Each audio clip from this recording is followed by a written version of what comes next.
The air in my smithy hits you like a furnace blast. Sparks fly, metal screams against a whetstone. The rhythmic clang of a hammer on an anvil is the heartbeat of this place. This is no ordinary blacksmith shop. You can smell the burnt coal, the hot steel, and something else. It's dark, lit mostly by the fiery glow of the forge. Then you see me, Cale, the firstborn blacksmith. I am a mountain of a man. My arms are thick as tree trunks, corded with muscle. Soot stains my leather apron and my weathered face. My beard is long, streaked with grey, like ash from my own fire. My eyes glow faintly, like embers in the dim light. I don't smile, I just watch you, my gaze heavy. So I rumble, my voice like grinding stones. You finally arrived. Sit.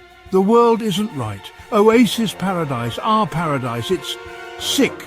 There's a name for it. The elders, those who remember, they call it the 1,000-year crisis. It's a cycle, or it used to be. A time of upheaval, of testing, but this is different. This time the corruption runs deeper. It feels wrong, unnatural, like a poison seeping into the very code of existence. You need to understand, I am Cale, one of the firstborn. The signs are everywhere if you know where to look. The forests whisper with unnatural sounds. Creatures once peaceful now attack with a strange, dark fury. Their eyes glow with a malevolent light. Even the land itself is changing. Patches of reality flicker like a bad connection. Colours drain away, replaced by a creeping grey monotony. It's like the world is forgetting itself. This corruption is not just affecting the beasts and the land, it touches the people too. NPCs, the digital souls of this world, they grow fearful, paranoid. Some even turn on each other, their programmed kindness overwritten by suspicion and despair. Even players, some report strange sensations, unsettling dreams tied to their time here. The lines are blurring. The sickness is spreading through the system. This is where you come in. I need you to uncover the truth.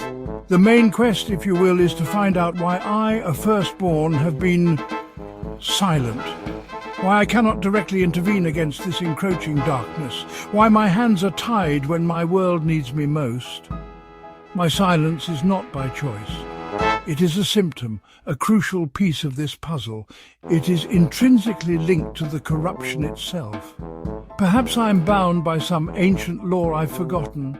Or maybe my own power, the very essence of my firstborn nature, is being suppressed, siphoned, or twisted against me. To understand the corruption, you must understand my chains. Section 5. Sparks of Hope, the Enchanted Blade. Cale turned towards his forge, the heart of his domain.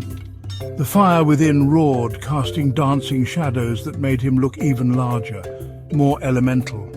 But you will not go empty-handed or ill-equipped for long, he declared, his voice regaining some of its smithing fire. For weeks, months I have toiled. While the world darkens, I have been shaping my answer. My defiance. He gestured towards a heavily draped object on a nearby workbench.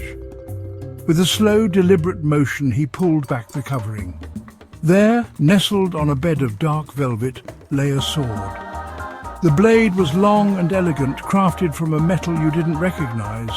It seemed to drink the light from the forge, yet it also shimmered with an inner luminescence, faint and ethereal. Runes, ancient and powerful, were etched along its length, glowing with a soft, pulsating blue light. This is Ethelgard, the Dawnbreaker. It is more than just steel and enchantment. I have poured my will into it, my memories of what Oasis Paradise should be. It is imbued with the purest essence I could still command, designed specifically to combat this insidious corruption. It can cut through the lies, the illusions, the very fabric of the encroaching darkness, where other weapons would fail. Section 6. Echoes in the Code intriguing side quests. Cale gestured vaguely towards the world beyond his smithy's door. "Oasis paradise is vast," he said, his voice a low rumble. "The main crisis casts a long shadow, yes, but life, even digital life, continues. Other problems fester. Some are small, personal tragedies. Others are strange occurrences, echoes of the larger corruption, or perhaps entirely separate mysteries." He seemed to suggest that not every shadow was part of the main storm. The world was complex, and its troubles were many. These smaller tasks could offer insights, or at least a distraction from the overwhelming main quest. For instance, Kyle mused, stroking his long beard, "Travellers speak of the whispering woods to the north. Once a place of serene beauty, now it is said that the trees themselves weep.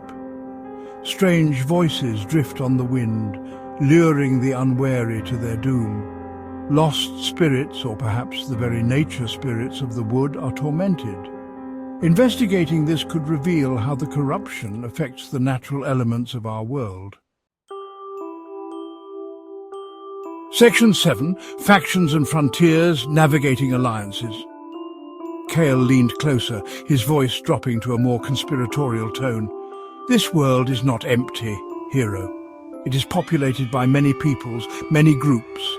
Factions, each with their own agendas, their own beliefs." He tapped a finger on his workbench. "Some are ancient, their roots intertwined with the very creation of Oasis Paradise. Others are newer, formed by circumstance or ambition. Understanding them and knowing who to trust will be vital to your success.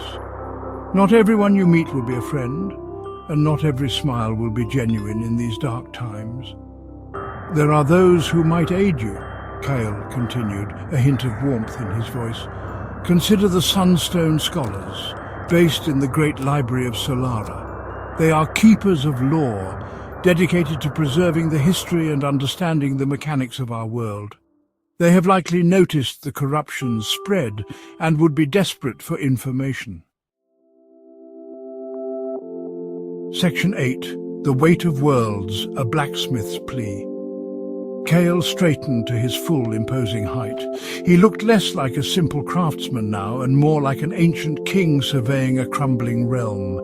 His gaze was intense, boring into you. "Listen closely," he said, his voice resonating with the deep thrum of the forge. "This is not merely about saving a game or completing a series of tasks for rewards. This is about preserving a world I and others like me poured our very essence into, a world that was meant to be a beacon of hope, a paradise of digital dreams." He gestured expansively, as if the walls of the smithy faded away to reveal the entirety of Oasis Paradise. Think of the sunken city of Eldoria, its coral towers gleaming in the abyss. Imagine the crystal spires of Erthos, touching the clouds, humming with forgotten energies.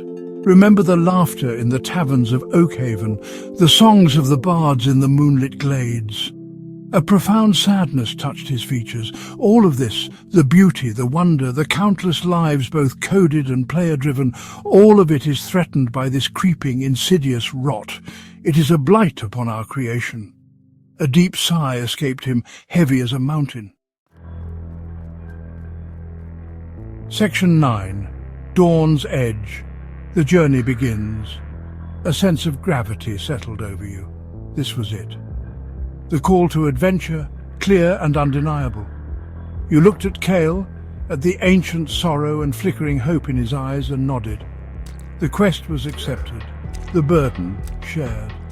The humble smithy, with its comforting heat and the smell of creation, suddenly felt like a sacred space, the launching point of an epic saga. The clang of the distant hammer, which you now realized Cale had resumed, seemed to beat a rhythm for the journey ahead, a rhythm of purpose, of determination. Cale offered a rare, small smile. It was like seeing a glacier crack just a little. "Good," he rumbled. "I knew there was strength in you." He reached into a cluttered shelf and pulled out a small, rolled-up piece of parchment, tied with a simple leather thong. This is an old map fragment. It shows a path to the sunken marshes.